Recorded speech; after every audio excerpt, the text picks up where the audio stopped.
अंतरिक्ष। पृथ्वी से सैकड़ों किलोमीटर ऊपर तैरता इंटरनेशनल स्पेस स्टेशन। साल 2022 जब नासा ने भारत के दक्षिणी छोर और श्रीलंका के उत्तर पश्चिमी तट के बीच की तस्वीरें ली तो वैज्ञानिकों के सुपर कंप्यूटर भी चकरा गए। समुद्र की गहरी लहरों के नीचे मन्नार की खाड़ी में 48 किलोमीटर लंबी एक विशालकाय मानव निर्मित संरचना दिखाई दी, जो आज के आधुनिक सिविल इंजीनियर्स के लिए एक अकल्पनीय पहेली है। जिसे पश्चिमी दुनिया एडम्स ब्रिज कहती है, वो असल में हमारी आस्था और इतिहास का सबसे बड़ा प्रमाण राम सेतु है। विवाद तब बढ़ गया जब अमेरिकी वैज्ञानिकों ने दावा किया कि यह कोई प्राकृतिक संरचना नहीं बल्कि इसे सोच समझकर डिजाइन किया गया है। आज के इस वीडियो में हम भू राजनीति, ग्लोबल इकोनॉमी और आधुनिक विज्ञान के चश्मे से राम सेतु के अनसुने पहलुओं को डिकोड करेंगे। मैं सुभाष हूँ और आप शुभ शिव यूट्यूब चैनल देख रहे हैं।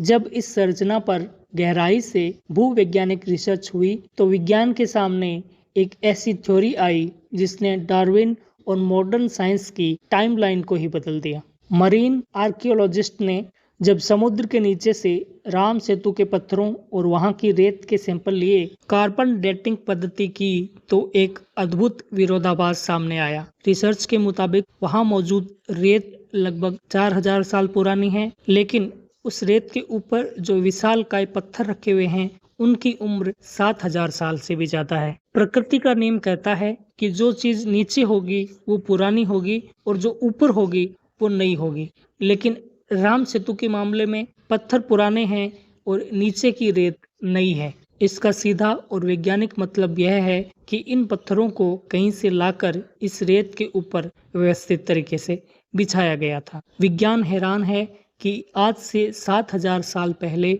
जब दुनिया के बाकी हिस्सों में लोग कबीलों में रह रहे थे, तब भारत के पास पत्थरों को पानी पर तैराने और इतनी बड़ी मरीन इंजीनियरिंग को अंजाम देने की तकनीक कहां से आई। राम सेतु सिर्फ एक धार्मिक या वैज्ञानिक विषय नहीं है, यह वैश्विक भू राजनीति का एक बेहद संवेदनशील केंद्र है। भारत और श्रीलंका के बीच के इस समुद्री रास्ते, जिसे पाक स्ट्रेट कहा जाता है, यहाँ की पानी की गहराई इतनी कम है कि दुनिया के बड़े बड़े मर्चेंट नेवी जहाज और कंटेनर क्रूज इस रास्ते से नहीं गुजर सकते।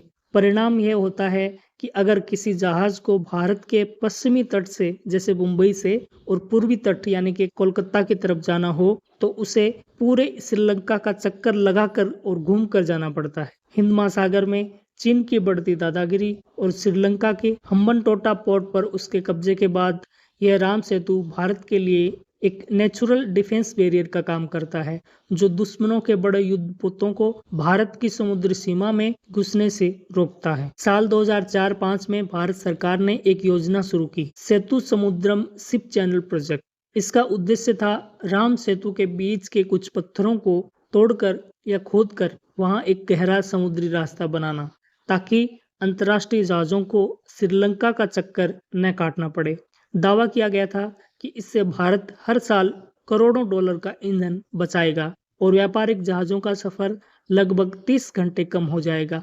लेकिन जैसे ही इस प्रोजेक्ट के तहत राम सेतु को नुकसान पहुंचाने की कोशिश हुई, पूरे देश में एक बहुत बड़ा आंदोलन छिड़ गया। इकोनॉमिक्स और पर्यावरण से जुड़े लोगों ने चेतावनी दी कि राम सेतु मन्नार की खाड़ी के दुर्लभ समुद्री जीवों और सुनामी जैसी भयंकर लहरों से भारत के तटीय इलाकों की रक्षा करता है। अगर इसे तोड़ा गया तो अरबों डॉलर का आर्थिक नुकसान तो होगा ही, साथ ही दक्षिणी भारत में प्राकृतिक आपदाओं का खतरा कई गुना बढ़ जाएगा। आखिरकार इस आर्थिक और रणनीतिक दबाव के चलते इस प्रोजेक्ट को रोकना पड़ा। इतिहास की किताबों में हमें अक्सर पढ़ाया जाता है कि भारत का विकास बाहरी दुनिया के आने के बाद हुआ, लेकिन वाल्मीकि रामायण के युद्ध कांड में राम सेतु के निर्माण का जो विवरण मिलता है वो आज के आधुनिक विज्ञान से हूबहू मैच करता है। रामायण में लिखा है कि इस सेतु का निर्माण नल और नील की देखरेख में वानर सेना ने महज 5 दिनों में किया था। इसमें इस्तेमाल किए गए पत्थरों, पेड़ों और उनकी लंबाई चौड़ाई का जो अनुपात बताया गया है, आज सैटेलाइट इमेज से राम सेतु की लंबाई चौड़ाई का अनुपात भी वही निकलता है। यही नहीं, जब प्लेनेटेरियम गोल्ड सॉफ्टवेयर के जरिए रामायण में दर्ज ग्रहों और नक्षत्रों की स्थिति की गणना की गई तो वो तारीख लगभग 7000 साल पुरानी ही निकली, जो विज्ञान की कार्बन डेटिंग से मेल खाती है। यह इस बात का प्रमाण है कि हमारा इतिहास कोई काल्पनिक कथा नहीं बल्कि एक उन्नत और वैज्ञानिक सभ्यता का जीता जागता सच है। दोस्तों, राम सेतु सिर्फ पत्थरों की एक कतार नहीं है, ये भारत के उस स्वर्णिम इतिहास, अत्याधुनिक विज्ञान और अटूट भूगोल का प्रतीक है जिसे मिटाने की कोशिश तो बहुत हुई, लेकिन समय की लहरें इसे और मजबूत करती गई। आपकी इस बारे में क्या राय है, कमेंट में शेयर करें। वीडियो को लाइक करें, शेयर करें और चैनल को सब्सक्राइब करना न भूलें। मिलते हैं अगले वीडियो में। जय हिंद।